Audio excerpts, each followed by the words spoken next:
But Vinod ji, क्या जवाहरलाल नेहरू विश्वविद्यालय जब हम लोग गए थे तो वहां 3,000 के आसपास छात्र रहते थे, आज ज्यादा ज्यादा 10,000 होंगे। तो क्या जवाहरलाल नेहरू विश्वविद्यालय को हेजेमनाइज करना जरूरी है क्या? इसको किनारे छोड़ दे, एक आइलैंड है तो आइलैंड की तरह रहने दिए उसको। इससे क्यों फर्क पड़ता है? सरकारों को इससे क्यों तकलीफ होती है? मुझे याद पड़ता है कि इंदिरा गांधी को भी तकलीफ थी विश्वविद्यालय से, और उस वक्त इंदिरा गांधी का घेराव भी छात्र संघ ने किया था, और मोदी सरकार, उसको भी से तकलीफ है। तो क्यों जेएनयू को हेजेमनाइज करना या जेएनयू पर कब्जा करना क्यों जरूरी है सरकारों के लिए, एस्टैब्लिशमेंट के लिए? देखिए, जब आप पढ़ते थे तो 3,000 लोग थे, जब मैं पढ़ता था जेएनयू में तो 1500-1600 लोग थे, मतलब कहने का। और हमसे पहले तो शायद 1000 से भी कम रहे होंगे जब इंदिरा गांधी का घेराव हुआ था उस वक्त, तो और पहले की बात है। मैंने कहा ना, जेएनयू एक विचार प्रतिष्ठान, जेएनयू जो है एक विचार प्रतिष्ठान का प्रतीक था। ये ठीक है, लेफ्ट डोमिनेटेड था वो, निश्चित रूप से वामपंथ का वहां पर सबसे ज्यादा असर था, लेकिन सिर्फ वामपंथ का ही असर नहीं था, वहां फ्री थिंकर्स भी थे, वहां समाजवादी विचारधारा के लोग भी थे। जैसे हम लोग तो सर ऐसे, जब 83 का बवाल हुआ था तो नलिनी मोदी जो हमारे प्रेसिडेंट थे एसवाईएस के ही थे, एफटी और एसवाईएस के अलायंस की सरकार, मतलब छात्र संघ स्टूडेंट यूनियन बनी थी, तो हर विचार के लोग थे। और बताऊं मैं आशुतोष जी आपको एक राज की बात ये है कि अखिल भारतीय विद्यार्थी परिषद, जो इस वक्त जेएनयू के एपिक सेंटर में एक बड़ा मेजर प्लेयर है, उसके फाउंडर्स जो थे वो अक्सर मेरे कमरे में मीटिंग किया करते थे, क्योंकि उनको वैचारिक मतभेद था। मैं बता नाम, उमेश उपाध्याय, देवरतन शुक्ला, उसके अलावा एक दीपक मिश्रा, हरमीत सिंह, ये लोग सब जो फाउंडर, जो कुछ कोर शुरुआत वहां से हुई थी। तो कई बार जो है, मैं तो चूंकि समाजवादी समतावादी सभा का था, तो हम लोग तो वो हम उनके साथ बहस भी होती थी, उनके साथ वैचारिक काफी मतलब द्वंद होता था पूरी रात, और उसके बाद वो हमारे कमरे में मीटिंग करके अपनी जो है चले जाते थे। तो ये उस वक्त एक माहौल था परस्पर। एनएसयूआई की जैसे आपने बात की, निर्मला सीतारमण के जो पति है प्रभाकर परकाला, वो तो एनएसयूआई के जेएनयू यूनिट के प्रेसिडेंट थे उस समय, और जीनत नकाटे, जेएनयू ओम प्रकाश मिश्रा, जो इस समय बंगाल प्रदेश कांग्रेस में होंगे, सफल जी बताएंगे, वो जेएनयू के प्रेसिडेंट के चुनाव लड़े 2-3 बार। तो एनएसयूआई भी थी वहां। और जब लोंगोवाल को हम लोगों ने बुलाया, तब सबसे ज्यादा हमारा विरोध तो एनएसयूआई ने किया था। जब राजीव लोंगोवाल समझौते से पहले लोंगोवाल जी जब जेल से छूटे थे और हम लोगों ने बुलाया और झेलम लॉन से मीटिंग कराई, तो सबसे ज्यादा विरोध एनएसयूआई के लोगों ने किया, और हम लोग एंटी नेशनल के लिए पोस्टर लगाए थे। और उसके बाद में राजीव लोंगोवाल समझौता हो गया उसी कुछ दिनों बाद ही। तो लेकिन जेएनयू में लेकिन फिजिकल फाइटिंग कभी नहीं हुई। हम लोग खूब एक दूसरे से बहस करते थे, और बाद में मेस में बैठ के चाय पीते थे, खाना खाते थे, और रात भर मेस में गोष्ठियां होती थी। तो फिजिकल मारपीट झगड़ा ही नहीं। और 83 की बात है, तो 83 में भी जो पुलिस घुसी थी, कम्युनल ओवरटोन नहीं था उस झगड़े का। वो जेएनयू में जिस तरह से नई एडमिशन पॉलिसी के तहत जो नई एडमिशन पॉलिसी आई थी, उसके विरोध में छात्र संघ ने कॉल दिया था, उसके बाद हड़ताल हुई थी, और हड़ताल में जिस तरह का माहौल होता उस पर पुलिस आई थी। खैर, जो आपने कहा कि जेएनयू खटकता क्यों है सत्ता की आंखों में, जेएनयू इसीलिए खटकता है सत्ता की आंखों में कि जेएनयू ने लोगों को, जो लोकतंत्र का बुनियादी उसूल है ना, मूल राइट टू डिसेंट, वो डिसेंट का जो अधिकार है, असहमति का अधिकार है, वो जेएनयू देता है। जेएनयू में पढ़ने वाला जी, मैं बार बार कहता हूं, अभी राजेश भाई कह रहे थे कि वो आईएएस बन गए, वो बन गए। अरे आईएएस तो तमाम सारी यूनिवर्सिटी से बने, इलाहाबाद यूनिवर्सिटी तो आईएएस पीछे से पैदा करती थी, चंडीगढ़ से ही बने। जेएनयू में व्यक्तित्व बनता है राजेश मात्रा जी, वो आईएएस बने ना बने, वो मीडिया में जाए, वो एकेडमिक्स में जाए, वो पॉलिटिक्स में जाए, वो सर्विसेज में जाए, कहीं जाए, पर्सनालिटी बनती, व्यक्तित्व का निर्माण होता था जेएनयू में। मैं खुद एक उत्तर प्रदेश के गांव से आने वाला एक साधारण परिवार का, मैंने कानपुर यूनिवर्सिटी में स्टूडेंट पॉलिटिक्स की, उस हॉस्टल में मैं रहा जहाँ कट्टा और गोली के अलावा बात नहीं होती थी। मेरा रूम पार्टनर कट्टा रखता था, और उसके बाद मैं जेएनयू में आया, और जेएनयू में आकर के फिर बिल्कुल अलग माहौल में आया, तो मेरे जैसे व्यक्ति का निर्माण भी जेएनयू से हुआ। तो जेएनयू ने बहुत सारे लोगों को, जो दूर दराज से, उड़ीसा से, झारखंड से, हरियाणा से, राजस्थान से, बंगाल से, तमिलनाडु से, दूर दराज के जो बच्चे आते थे, तमाम सारे उनके जो क्राइटेरिया थे मार्क्स के, उसके आधार पर वो तमाम उनका एक्सपोजर जो होता था वो जेएनयू देता था। और राइट टू डिसेंट में इसलिए कह रहा हूं कि जेएनयू के लोग महंगाई के खिलाफ तो सड़क पर उतरते थे, वियतनाम में बमबारी के खिलाफ तो सड़क पर उतरते थे, इमरजेंसी के खिलाफ जेएनयू के लोग निकले सबसे ज्यादा। 1984 में जब दंगे हुए, सिख विरोधी दंगे, तो जेएनयू के लड़कों ने जा करके कटवारिया सराय, मुनीर का और तमाम सारे गांवों में जो है जो सिख फैमिली थी, उनको बचा के हम लोग हॉस्टल में लाए, उनको रखा। उसके अलावा रिलीफ के लिए एम्स के डॉक्टरों की पूरी टीम लेकर के, जेएनयू एसयू की पूरी टीम जो है जेएनयू की बसों से हम लोग जाते थे और कल्याणपुरी, त्रिलोकपुरी और जो सारे इलाके जहाँ कत्लेआम हुआ था वहां जाकर हम लोग रिलीफ दी। कितने यूनिवर्सिटी के लोग निकले थे। ये जेएनयू का कैरेक्टर था, ये जेएनयू था। तो जेएनयू, भले जेएनयू के लोग हो सकता है कि बिल्कुल आपको झोला लटकाए वो कहीं मिलने कुछ काम न कर रहे हो। अब सुनील जैसा व्यक्ति, economic centre of economics topper, आप जानते होंगे उसको, सुनील ने अपना सारा जीवन जो है केसला के आदिवासियों के बीच में संघर्ष में लगा दिया, उनके अधिकारों की लड़ाई में, और उनके असर में मृत्यु भी हो गई। ऐसे कितने उदाहरण जेएनयू के लोगों के। निर्मला सीतारमण जेएनयू की है, जयशंकर सिंह तो हम लोग जानते हैं, लेकिन बहुत सारे जेएनयू के लोग जो है उन्होंने अपना जीवन जो है आदिवासियों के लिए, दलितों के लिए, वनवासियों के लिए अब लगा दिया। और तो लेकिन वो खटकता इसीलिए है आशुतोष जी कि वो सवाल उठाने वाला लोगों को पैदा करता है। वो मैकाले के बाबू या कॉर्पोरेट के जो है एग्जीक्यूटिव्स या खाली जो है सीमेंट और चूना मिलाने वाले, बालू मिलाने वाले इंजीनियर या ऑपरेशन जो है टेबल पर पेट फाड़ने के बाद पैसे मांगने वाले डॉक्टर नहीं पैदा करता जेएनयू जो है वो पैदा। और जो आप बता दीजिए, इतिहास देख लीजिए, कोई इतने ब्यूरोक्रेसी में इतने स्कैंडल्स हुए, इतने केसेस हुए, इतने जेएनयू का कोई छात्र उसमें इक्का दुक्का शायद कोई उसमें पाया गया हो, क्योंकि उसने कुछ भी कही है जेएनयू के लोगों पर, वो एक व्यक्तित्व का निर्माण होता है। मुझे लगता है जेएनयू इसीलिए खटकता है, चाहे वो कोई भी सत्ता रही हो केंद्र की, कि वो सवाल उठाने वाले लोग पैदा करता है जेएनयू। और आपने अनशन का उदाहरण दिया, तो मैंने, हम लोग भी अनशन में बैठे तो यही हुआ था, हमारे वाइस चांसलर खुद आ गए थे वहां पर कि हम भी बैठ जाते हैं। तो ये जेएनयू में ये रिश्ता था प्रोफेसर के बीच में, फैकल्टी के बीच में और छात्रों के बीच में। और एक बात और थी विनोद जी, दो चीजें मैं कहना चाहूंगा यहाँ पे कि जब मैं जवाहरलाल नेहरू विश्वविद्यालय में गया था तो उस वक्त तक जो लोग यूपीएससी देते थे वो छुप कर देते थे। बिल्कुल बिल्कुल, मैं ये कहने वाला था। आईएएस की तैयारी छुप कर देते थे, क्योंकि आईएएस की तैयारी करने वाले को दूसरी नजर से देखा जाता था। इसका मतलब इसके अंदर एकेडमिक एक्सीलेंस नहीं है, इंटेलिजेंस नहीं, और सिस्टम के साथ हो गया। हाँ, ये थी जवाहरलाल नेहरू विश्वविद्यालय। और तीसरी चीज थी, हमारे जमाने में एमएस अगवानी थे वहां के वाइस चांसलर, और मुनिरका में जाके शराब की दुकान पे लाइन लगा के लेते थे। वो चाहते तो वो अपने ड्राइवर को भेज सकते थे या अपने नौकर को भेज सकते थे, चपरासी को भेज सकते थे, लेकिन वो नहीं करते थे। वो तो जैसे वाइस चांसलर थे उसी तरीके के स्टूडेंट्स भी थे। राकेश, ये जो सवाल मैंने पूछा कि भाई जेएनयू खटकता क्यों है, वो इंदिरा गांधी की आंखों में भी खटकता है, वो मनमोहन सिंह की आंखों में भी खटकता है, वो मोदी जी की आंखों में भी खटकता है। तो जेएनयू को छोड़ दीजिए ना, एक बिगड़ायल बच्चा, उसको छोड़ दीजिए। क्यों उसके पीछे लोग पड़ेंगे, इसको ठीक करके ही मानेंगे, ऐसा क्यों है?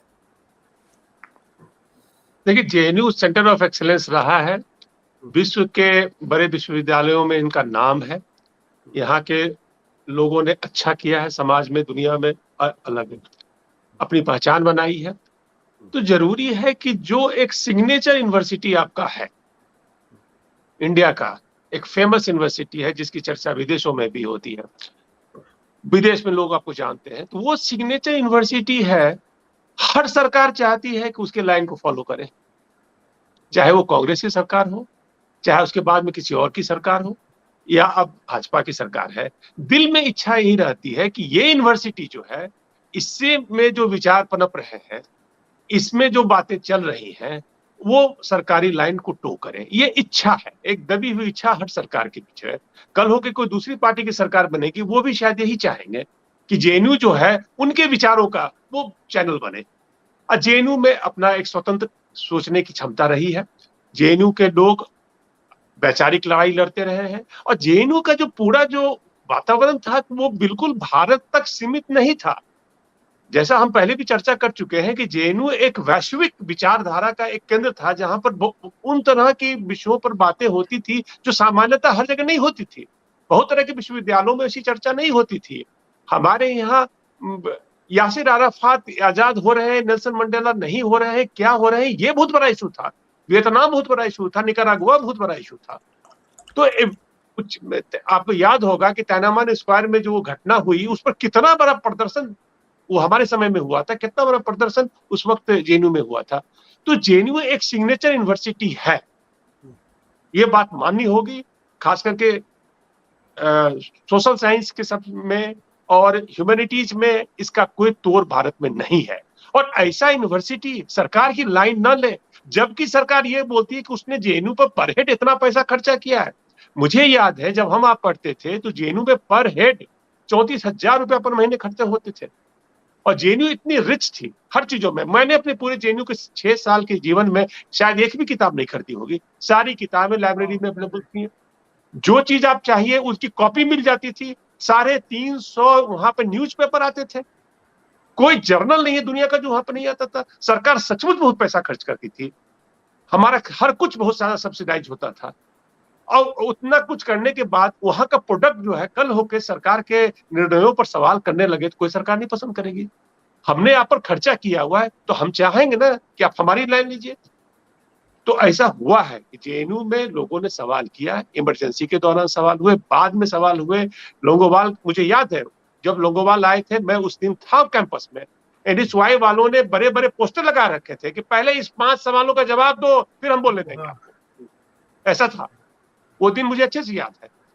तो उस तरह से हाँ, लेकिन उस समय हाँ, उस समय एनएसवाई वालों का उतना चलता नहीं था। तनवीर अहमद एक अच्छे व्यक्ति थे, वो अपने व्यक्तिगत कारण से जीते थे, वो ऐसा ये नहीं था कि एनएसवाई का कोई प्रभाव था, वो व्यक्तिगत रूप से काफी लोकप्रिय थे, इसलिए वो प्रेसिडेंट का चुनाव जीत गए थे एक बार।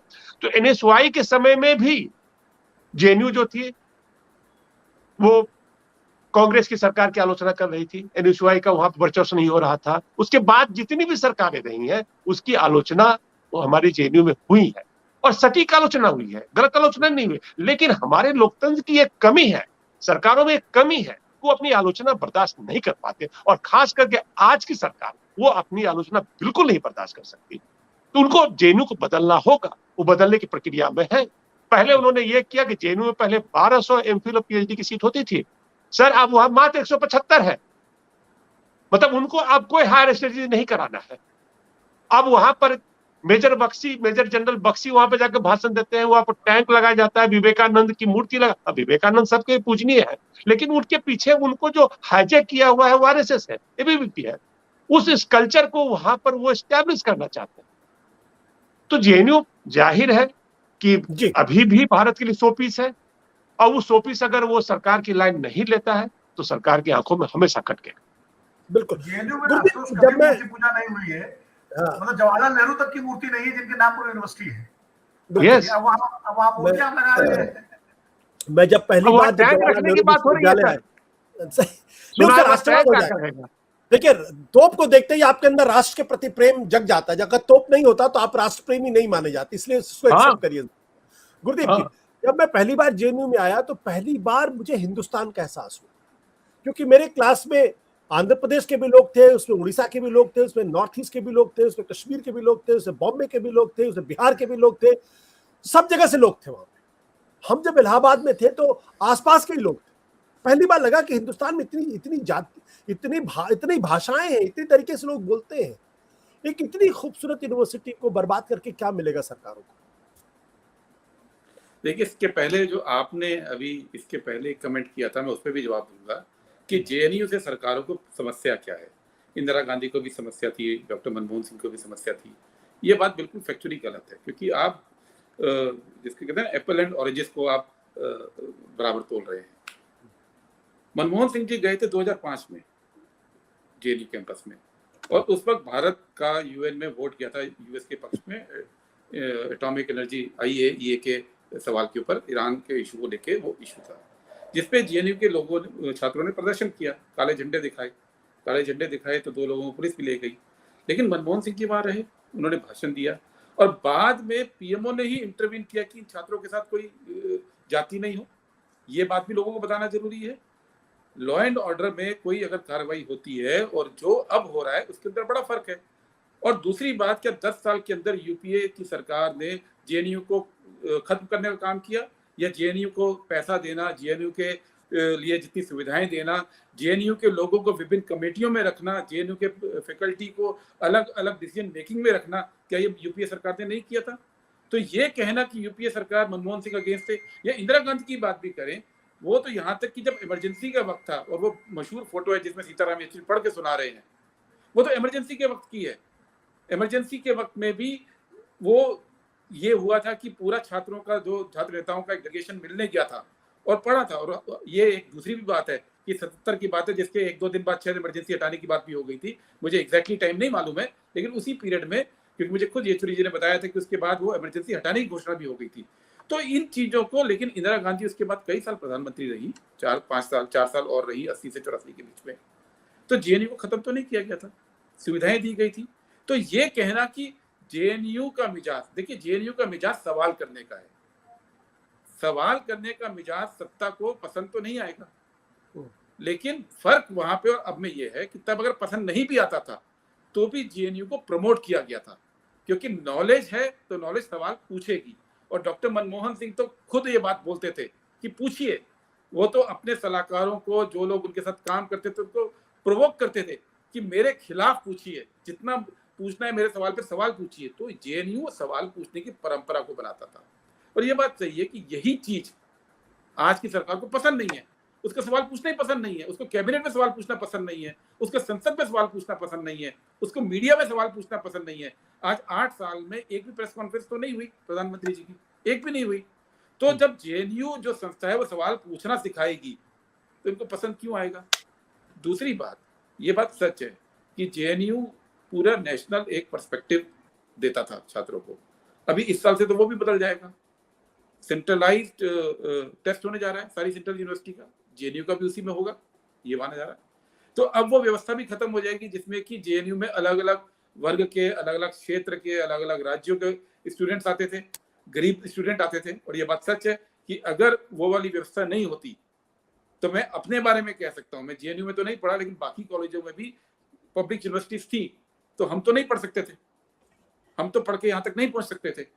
तो अब वो रास्ता बंद किया जा रहा है, क्योंकि ये माना जा रहा है, जो बात राजेश जी ने भी बोली है, ये बात बिल्कुल सच है कि शिक्षा और उच्च शिक्षा सबके लिए नहीं है। उच्च शिक्षा वही होगी जो आरएसएस के फ्रेमवर्क में सम्मिलित हो जाए, इसलिए जेएनयू की जरूरत नहीं है। इसलिए, लेकिन जेएनयू को खत्म करना इतना आसान तो हो नहीं रहा, इसलिए लगातार अटैक भी हो रहा है जेएनयू के ऊपर।